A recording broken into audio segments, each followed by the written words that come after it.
Welcome, friends. I'm heading down the very beginning of a long, winding rabbit hole. This video is full of questions, many of which I still haven't found the answer to.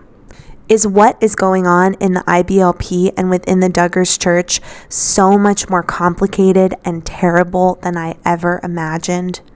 Who are all these people doing Ask Me Anythings online about the Duggars? Who is really behind all these blogs about the IBLP?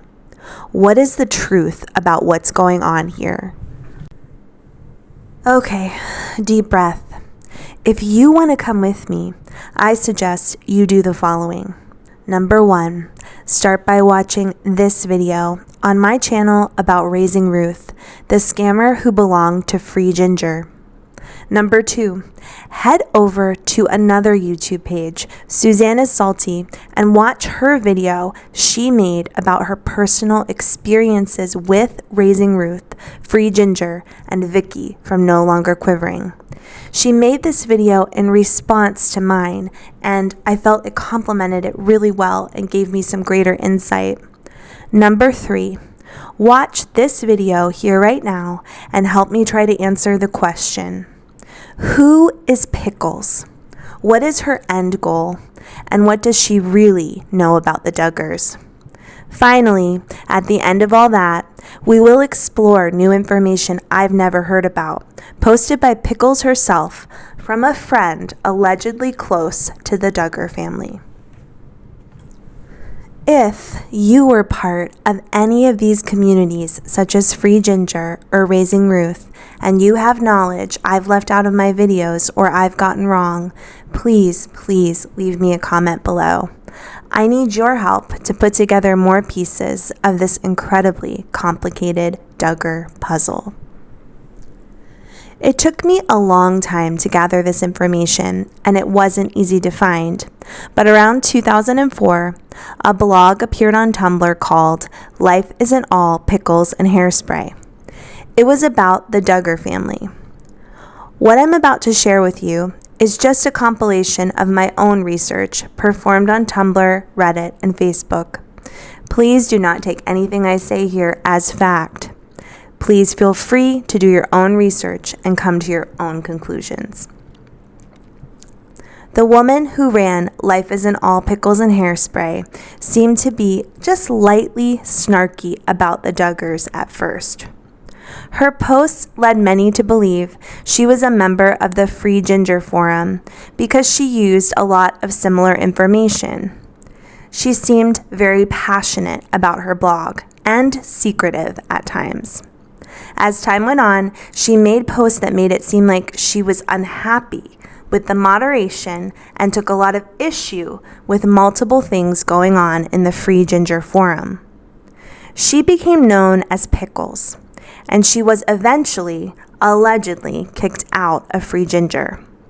No mind though, because she had created a strong following on her own blog and even expanded out to other forums like Twitter, where she goes by Pickles for Truth.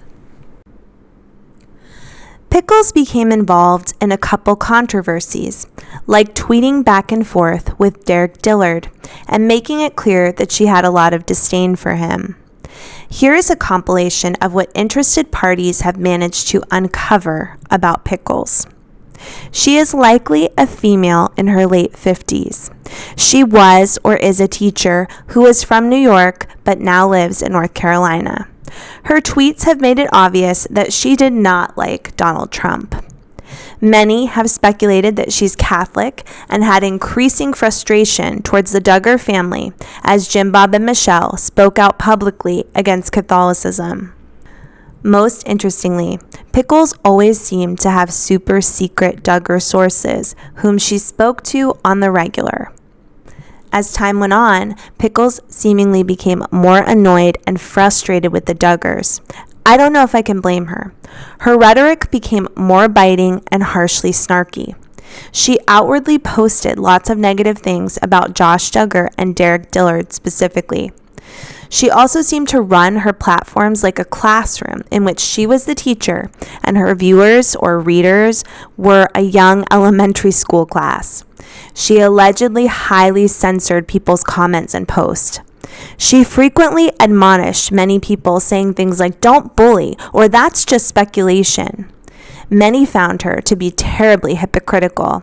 They said she bullied everyone on her site and that much of what she posted herself was just speculation. Pickles became known as an ongoing lurker in Free Ginger and Duggar Snark Reddit. Now, Pickles has a Facebook page called Life Isn't Always Pickles and Hairspray, and on that page, she identifies herself as a woman named Diane Nevins.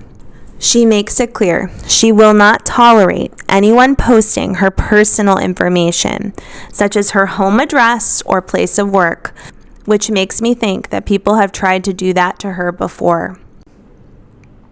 Right now, many people question what motivates Pickles to continue on with her social media presence, considering her anger and dislike for the Duggars has increased so much over time.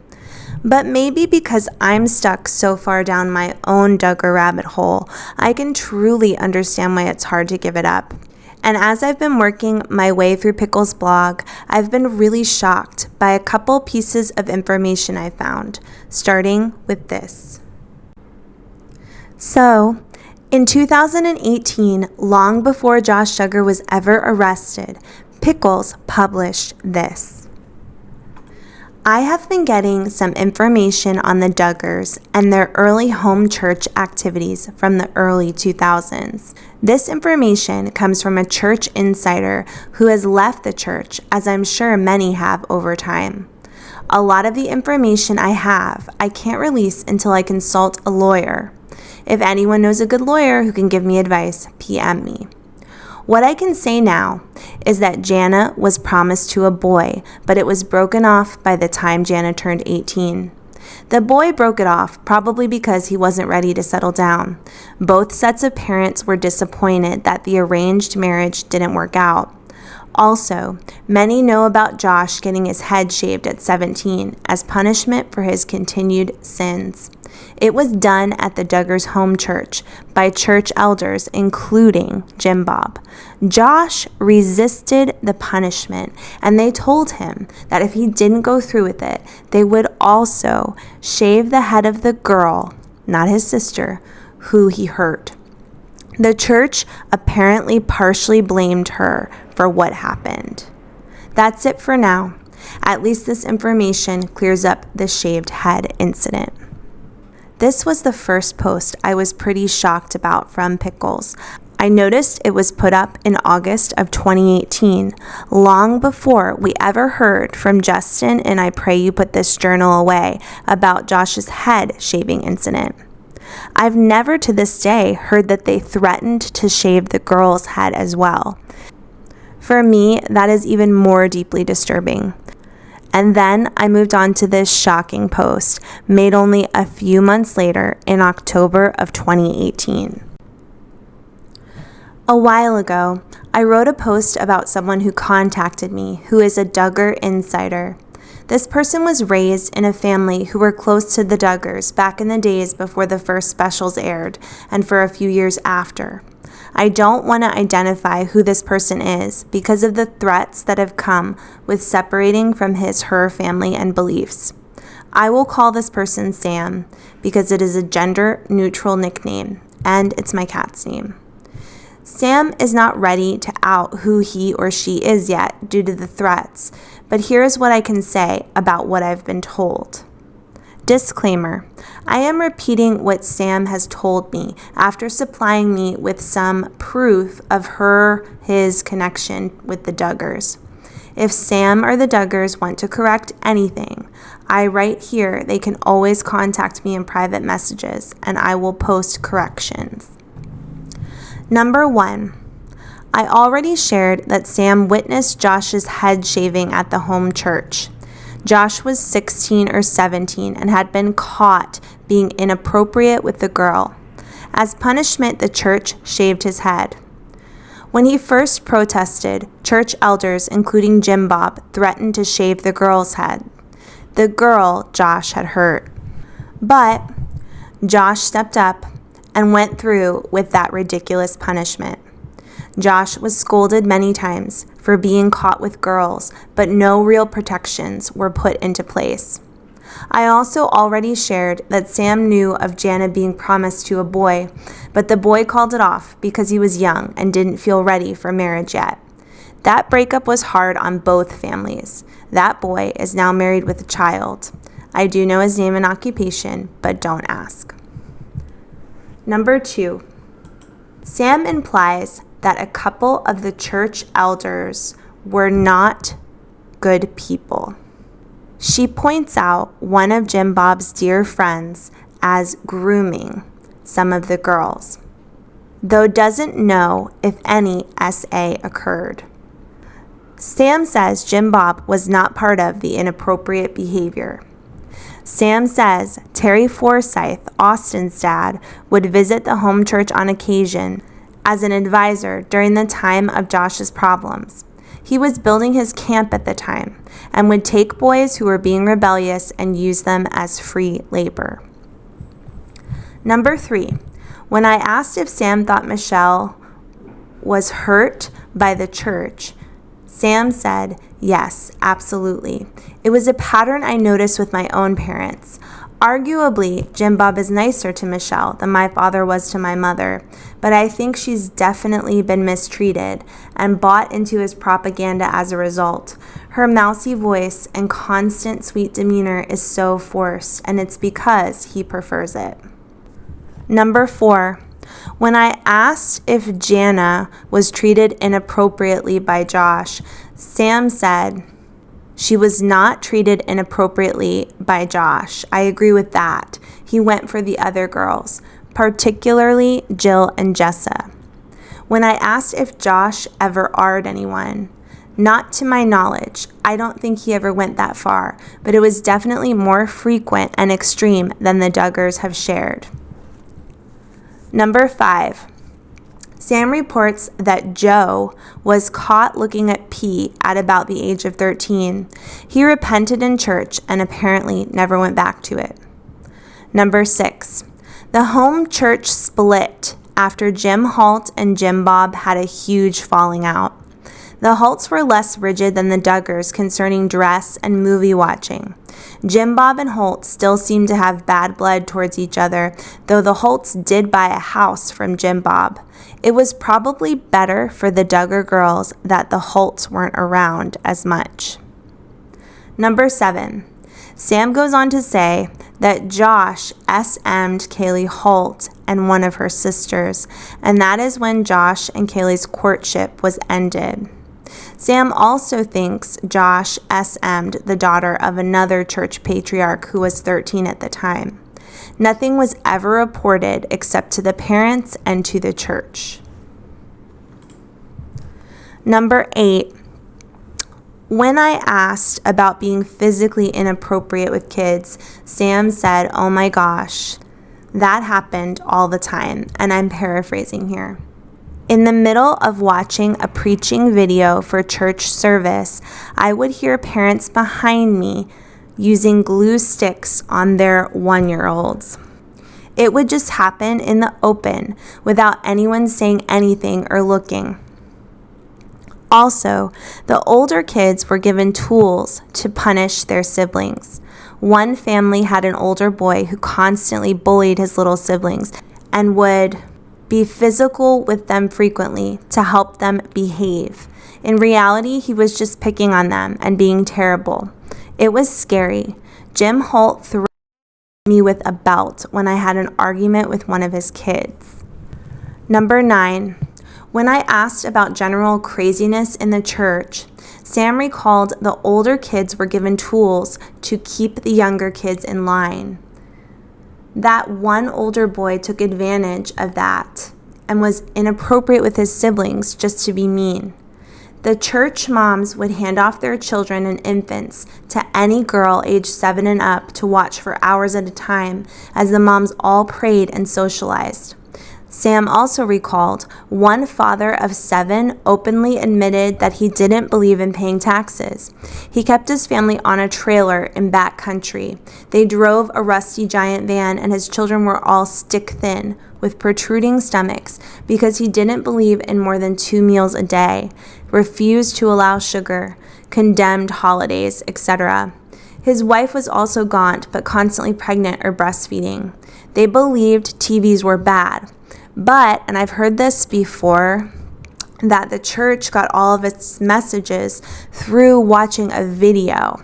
So I've heard that the Duggars would do things at church, and Justin from I Pray You Put This Journal Away said this too, that they would just get videos out for the kids to watch and even the adults to watch, where it would be like Kirk Cameron or something like that. So Sam says, they believed TVs were bad, but the church got all of its messages through watching a video. So he would have all of his family sit in the next room where they could hear the message, but they couldn't see it on the TV. Also, most services consisted of watching videos of seminars of Ray Comfort and Kirk Cameron, which may be why Cameron was treated like a rock star at one of the Duggar girls' weddings. Number 10. When I asked if Josh was better after being sent away for a few months to do construction after he was inappropriate with his sisters, Sam said, I don't know if he ever stopped, to be honest. It scares me that he has kids of his own because even after he finished his retraining, he still acted really creepy and off. I think he started when he was about 13 or 14. Yep. I don't think he's ever gotten over it. My siblings absolutely hated him. Aside from being gross and predatorial, he was also not nice to everyone. Very arrogant and self-centered, entitled, could do no wrong. His parents never stopped defending him and trying to blame others. So, I decided to share these posts here on my page because it is the most extreme version of events in the Duggar Church I have read thus far. Though I know we have to question lots of information obtained on the internet, I find it interesting that so much of what was posted here in 2018 by Pickles has been confirmed now over the course of the past 12 months by people and court proceedings. Friends, it makes me really sad believing much of this account could be very true. I want to share it because with all of my heart, I want to believe in the goodness of many of the Duggars, but I also have to be realistic about what's most likely going on behind closed doors. It's important that all of this information be brought to light as much as possible. Many of you likely heard in one of my last videos that the ATI Center of the IBLP has closed down. When I read about this, I was happy and I wanted to feel hopeful about what changes may be going on in the Duggar family and with the people who surround them. The Duggars and many others have stated they are not a part of the IBLP anymore. Yet, just this past week, many of the Duggars attended the same old Big Sandy conference where all the IBLP and ATI families have always gathered. Is this doctrine just going underground but remaining much the same in these families? I'm really worried about this possibility, and if true, I find it incredibly sad. I pray the Duggar sisters do not give in to raising their own children the way that Josh Duggar was raised. There is so much running through my mind about all of this, and I need some time to let it settle.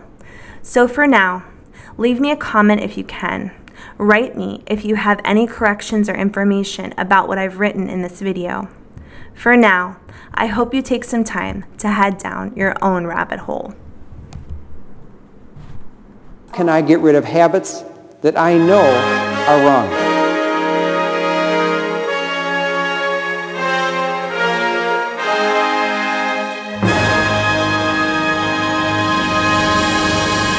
Now that means conquering habits of sodomy, conquering habits of drinking, conquering habits of smoking, conquering habits of drugs. In a speech published in 2003, given before an audience of Bill Gothard's followers, Daniel Webster credited his political success to a special prayer he had learned at one of Bill Gothard's seminars.